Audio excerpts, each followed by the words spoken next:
Gravity Falls Season 3, Episode 10, Operation Rescue. 3 days have passed since the heroes disappeared. Mabel stands before a map of Gravity Falls in the restored part of the Mystery Shack. On the table lie journal number 3, Dipper's hat, Stanley's fez, and Stanford's glasses. Mabel says determinedly, 3 days, 3 days since my brother and great-uncles were trapped in a prison dimension with Bill Cipher. But Pines never give up. Never.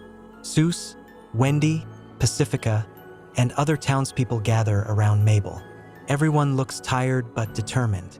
Seuss asks, Mabel, we're ready. What does Ford's journal say? Mabel flips through the journal. Great-Uncle Ford wrote about reality bridges, a way to create a portal between dimensions using emotional connections. Mabel points to a diagram in the journal, a complex chart with symbols and formulas. We need 3 things: a power source, an emotional anchor, and a sacrifice. Pacifica asks worriedly, a sacrifice? What do you mean? Mabel looks sadly at the family items. Someone has to enter the prison dimension to bring them out. It's a one-way trip. If something goes wrong. Wendy stands up decisively. Then I'll go. Dipper. He means a lot to me. Mabel shakes her head. No, Wendy. It has to be me. I'm his sister. Our bond is the strongest.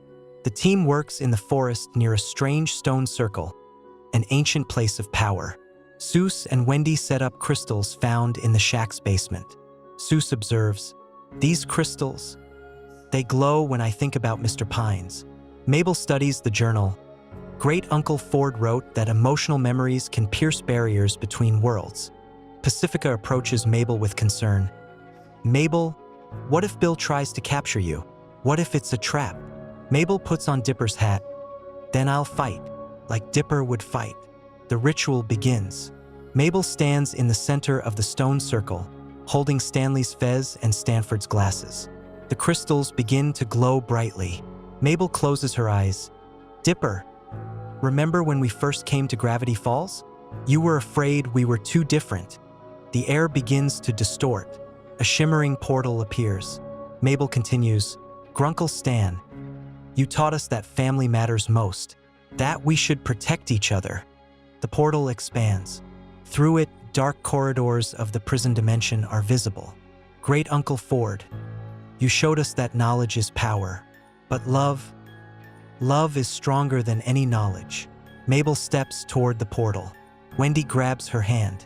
Wendy says, Mabel, wait. Take this. She gives her a walkie-talkie. We'll keep the portal open. You have 10 minutes. Mabel responds determinedly. That's enough. Mabel enters the portal. The world around her distorts, and she finds herself in a grim corridor of black stone. She speaks into the walkie-talkie. I'm inside, beginning the search. Mabel walks down the corridor and hears familiar voices. She runs toward the sound and sees Dipper, Stanford, and Stanley in crystalline cages. Dipper says weakly, Mabel, is that really you? Mabel responds with tears of joy. Dipper, Grunkles, I came for you. Suddenly Bill Cipher appears, but he looks weaker and more human. Bill says tiredly, Ah, little Mabel, come to save your little family? How touching. Mabel stands unafraid. Bill, you lost. Your heart remembers who you used to be. Bill looks at the Pines family with a strange expression. You know what, kid? I'm tired. Tired of chaos, of loneliness. Maybe it's time to change something. Bill snaps his fingers, and the crystalline cages disappear. The heroes are free but very weak. Stanford asks, surprised, Bill, why? Bill smiles sadly. Because I remember what it's like to have a family.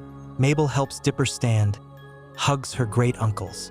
She speaks into the walkie-talkie. Wendy, open the portal home. We did it. The Pines family walks toward the opening portal. Bill stays behind, but his expression has become more peaceful. Bill says quietly, Thank you, Mabel, for reminding me who I really am. The heroes emerge from the portal in Gravity Falls.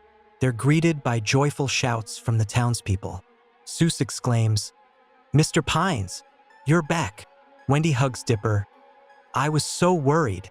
Mabel takes off Dipper's hat and returns it to her brother. Here, it looks better on you. Dipper hugs his sister. Mabel, you were incredible. A real leader. The portal begins to flicker unstably. Mabel quickly pulls out the memory stone fragment. Mabel says determinedly, we need to close the portal before Bill changes his mind. Stanford warns, Mabel, be careful. This could be dangerous. Mabel activates the fragment. The portal begins to shrink, emitting a loud hum. Bill's voice fades from the portal. Goodbye, Pines, but this isn't the end. I'll find a way. The portal closes completely. Everyone sighs with relief. Stanley says, well, that's it. Finally, we can rest. Suddenly, a new portal appears in the air, but this one looks different, with blue glow and strange symbols. Dipper asks, what now? Figures in dark cloaks with time symbols emerge from the portal time guards. Behind them follows a familiar but changed figure. Stanford says, shocked, this can't be. The hood falls, revealing the face of adult Mabel. She's about 22 years old, looking wiser and more serious. A strange bracelet glows on her arm. Adult Mabel smiles sadly. Hello, family. Hello, me. Young Mabel gasps in shock. That's me? From the future. One of the time guards removes their hood. It's a tall being with eyes full of stars. The time guard announces, Mabel Pines from the year 2022. We come with a warning. Adult Mabel says seriously, what happened here? Earth's destruction. Bill's chaos. This is only the beginning. The camera shows the shocked faces of the Pines family. Adult Mabel continues, when you freed Bill from the prison dimension, he didn't stay here. He went to other worlds, other realities. He's gathering an army of allies, and he'll be back soon. We need your help. Dipper asks, stunned, other worlds? An army? Adult Mabel nods. The multiverse is in danger, and only we can stop it. Dipper's voiceover speaks dramatically. We thought our adventures were over, but it turned out they were just beginning. Ahead of us lay a battle not for one world, but for all worlds at once. To be continued.